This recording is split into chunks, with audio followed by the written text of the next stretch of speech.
તો વલસાડમાં વહેલી સવારે પણ ધમાકેદાર આ વરસાદ પડી રહ્યો છે। વલસાડના ઉમરગામ, વાપી અને પારડીમાં ધોધમાર વરસાદની સ્થિતિ છે।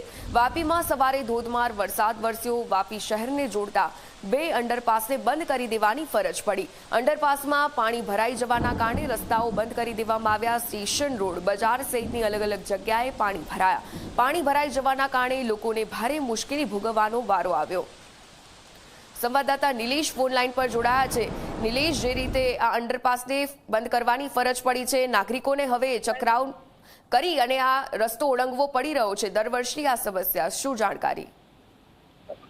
ચોક્કસથી જણાવી દઉં કે વાપીવાસીઓને જે છે ખૂબ જ મોટી આશા હતી કે મહાનગરપાલિકા બની ગયા પછી જે આજે પાણી ભરાવાની સમસ્યા છે એમાં ક્યાંક ને ક્યાંક લોકોને છુટકારો મળશે, પરંતુ એનાથી વિપરીત અસર દેખાઈ રહી છે। હાલમાં જે મહાનગરપાલિકાની જે કામગીરી છે એની પોલ ખુલી ચૂકી છે। પહેલા જ વરસાદની અંદર જે તમામ 3 અંડરપાસ જે છે વાપીના, એ 3 અંડરપાસ જે છે પાણીમાં ગરકાવ થઈ ગયા છે, જેને લઈને મોટી સંખ્યામાં લોકો જે ઈસ્ટ અને વેસ્ટમાં જતા તમામ વાહનો જે છે અત્યારે વાહનો થંભી ગયા છે અને લોકોને જે છે રોષ ઉઠ્યો છે કે મહાનગરપાલિકા બન્યા બાદ પણ જો આ પરિસ્થિતિ રહે તો મહાનગરપાલિકાનું જે કામગીરી છે એની સામે ક્યાંક ને ક્યાંક સવાલો ઉઠી રહ્યા છે।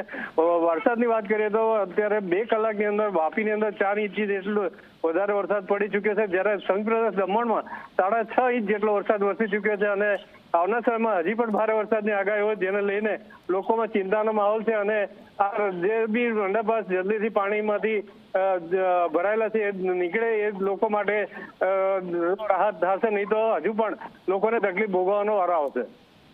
આભાર વિગતો સાથે જોડાવા બદલ।